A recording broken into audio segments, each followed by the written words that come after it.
Hi, இன்னைக்கு என்ன recipe பார்க்க போகிறோம் அப்படின்னா, கார்லிக் பட்டர் சிக்கன் எப்படி செய்கிறது அப்படிங்கிறத பற்றி தான் இப்போ நம்ம பார்க்க போகிறோம். வாங்க எப்படின்னு சொல்லி நம்ம பார்க்கலாம்.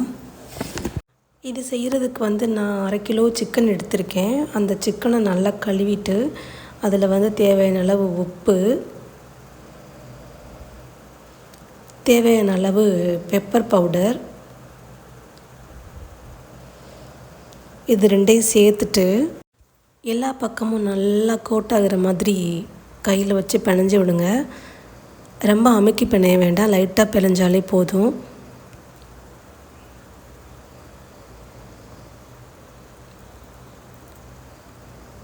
இது கூட தேவையான அளவு மைதா மாவு கொஞ்சம் ஆட் பண்ணிக்கணும். ரொம்பவும் சேர்த்துடக்கூடாது.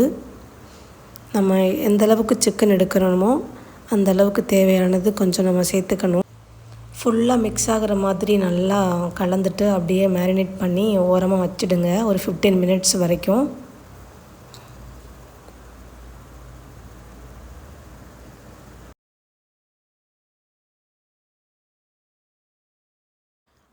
மினிட்ஸ் ஆனதுக்கப்புறம் அந்த மேரினேட் பண்ணி வச்சுருந்தோம் இல்லையா, அதை ஒரு கடாயை வச்சு லைட்டாக எண்ணெய் விட்டுட்டு அதை கொஞ்சம் கொஞ்சமாக எடுத்து நம்ம ஃப்ரை பண்ணிக்கணும். அது லைட்டாக ஒட்டுற மாதிரி இருக்கும். ஜஸ்ட்டு நீங்கள் கடாயை எடுத்து 2 குலுக்குனீங்க அப்படின்னா எல்லா பக்கமும் நல்லா படும்.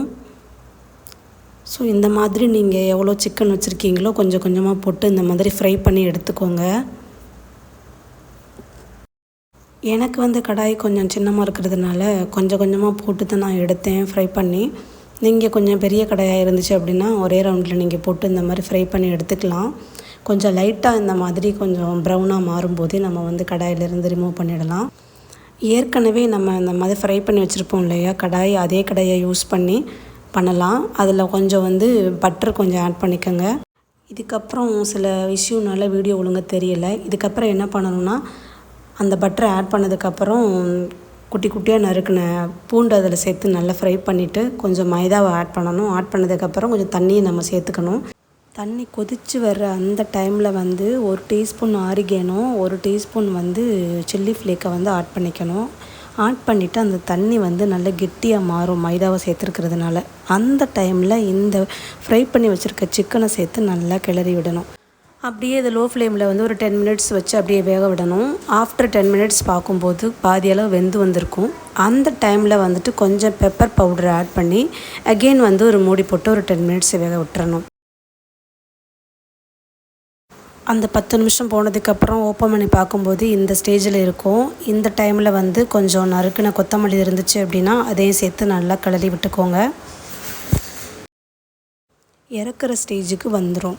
அதை எடுத்து நீங்கள் லைட்டாக டேஸ்ட் பண்ணி பார்த்தீங்க அப்படின்னா செம்ம டேஸ்ட்டாக இருக்கும். வேறு லெவலான ஒரு டேஸ்ட்டு இருக்கும். நீங்கள் ட்ரை பண்ணி பாருங்கள்.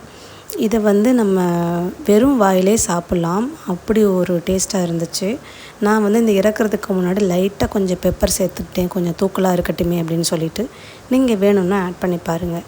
இந்த மாதிரி செஞ்சுட்டு நீங்கள் ரசம் காம்பினேஷனை வச்சு நீங்கள் ரைஸுக்கு சாப்பிடலாம். அப்படி இல்லைன்னா ஏதாவது ஒரு உங்களுக்கு பிடிச்ச ரைஸ் பண்ணிவிட்டு அதுக்கு நீங்கள் இது காம்பினேஷனாக வச்சும் சாப்பிடலாம்.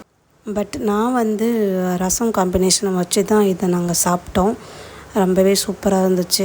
இதை நான் ஃபஸ்ட் டைம் ட்ரை பண்ணியிருக்கேன். ஃபஸ்ட் டைமே ரொம்ப அல்டி லெவலாக வந்திருக்கு. ஸோ நீங்களும் ட்ரை பண்ணி பாருங்கள். ட்ரை பண்ணி பார்த்துட்டு எப்படி இருக்குன்னு சொல்லிவிட்டு நீங்கள் கமெண்ட்டில் மென்ஷன் பண்ணுங்கள்.